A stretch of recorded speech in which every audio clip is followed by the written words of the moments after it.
కొంతకాలంగా బనకచెర్లను అడ్డుకోండని మేము మాట్లాడితే బోడగుండుకు మోకాలకు ముడిపెట్టినట్టుగా నిన్న రేవంత్ రెడ్డి గారు మాట్లాడారు.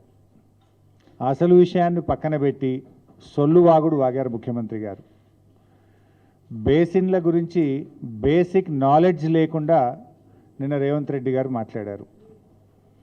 ఆయనకు బహుశా బ్యాగుల మీద మంచి నాలెడ్జ్ ఉన్నట్టుంది, కానీ బేసిన్ల మీద ఆయనకు నాలెడ్జ్ లేదు అని నిన్నటి పీపీటీతో స్పష్టమైపోయింది. పీపీటీ పెట్టి మరీ రేవంత్ రెడ్డి గారు, ఉత్తమ్ కుమార్ రెడ్డి గారు తమ అజ్ఞానాన్ని బయటపెట్టుకున్నారు. వాళ్ళు పెట్టుకుంటే పర్వాలేదు, కానీ రాష్ట్రం పరువు పోయింది.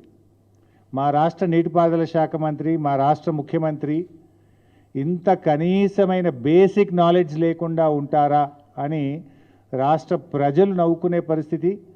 ఈ రాష్ట్ర ముఖ్యమంత్రి ఇంత అజ్ఞానిగా ఉంటాడా అని చెప్పి ఇవాళ దేశం ముందు పరువు పోయే పరిస్థితి వచ్చింది.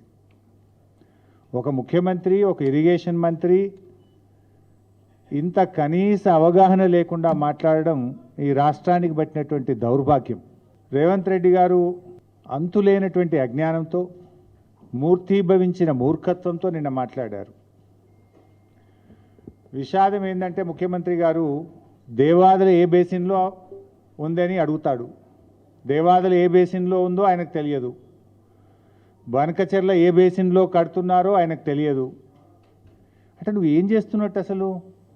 బనకచెర్ల ప్రాజెక్టు మీద ఆంధ్రప్రదేశ్ 6 నెలల నుంచి పనిచేస్తుంటే 6 నెలల నుంచి జీబీ లింక్ గురించి ఆంధ్రప్రదేశ్ కేంద్ర ప్రభుత్వానికి ఉత్తరాలు రాస్తూ, కేంద్ర ఆర్థిక మంత్రిని కలుస్తూ, కేంద్ర జలవనరుల మంత్రిని కలుస్తూ ఆంధ్రప్రదేశ్ ముందుకు పోతుంటే నేను అమాయకంగా ముఖ్యమంత్రి గారు అడుగుతాడు, బనకచెర్ల ఏ బేసిన్లో ఉంది అని అడుగుతాడు. అంటే నీకు ఎంత కమిట్మెంట్ ఉందో, నీకు ఎంత సిన్సియారిటీ ఉందో, 6 నెలల నుంచి నువ్వు ఎంత శ్రద్ధ పెట్టినవో తెలియకనే నేను బయటపడ్డది.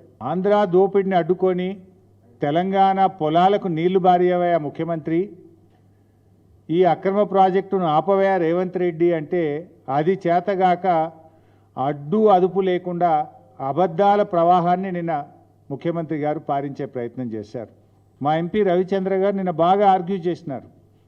బీఆర్ఎస్ పార్టీ తరఫున ఈ ప్రాజెక్టును ఆపడానికి ప్రధాన ప్రతిపక్షంగా మేము పూర్తిగా సహకరిస్తాము. నువ్వు దీన్ని గాంధీ భవన్గా మార్చకు, దీన్ని రాజకీయ వేదికగా మార్చకు.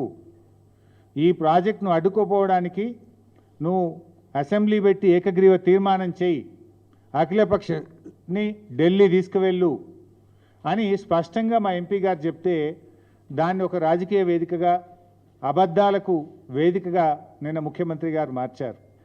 రేవంత్ రెడ్డి లాగా నేనే విజ్ఞత పొడగొట్టుకునే మనిషిని కాదు. రేవంత్ రెడ్డి కుసంస్కారి, ఓ సంస్కారం లేని వ్యక్తి.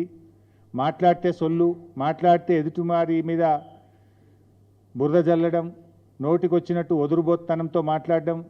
మాకేమో కొంత ఎథిక్స్ ఉన్నాయి, అట్లీస్ట్ కొంత క్యారెక్టర్తో ఉద్యమాల్లో నుంచి వచ్చిన వాళ్ళం, పోరాటాల నుంచి వచ్చిన వాళ్ళం. మేము నీలాగా అడ్డమైన తొక్కులు దొక్కొని వచ్చిన వాళ్ళం కాదు మేము.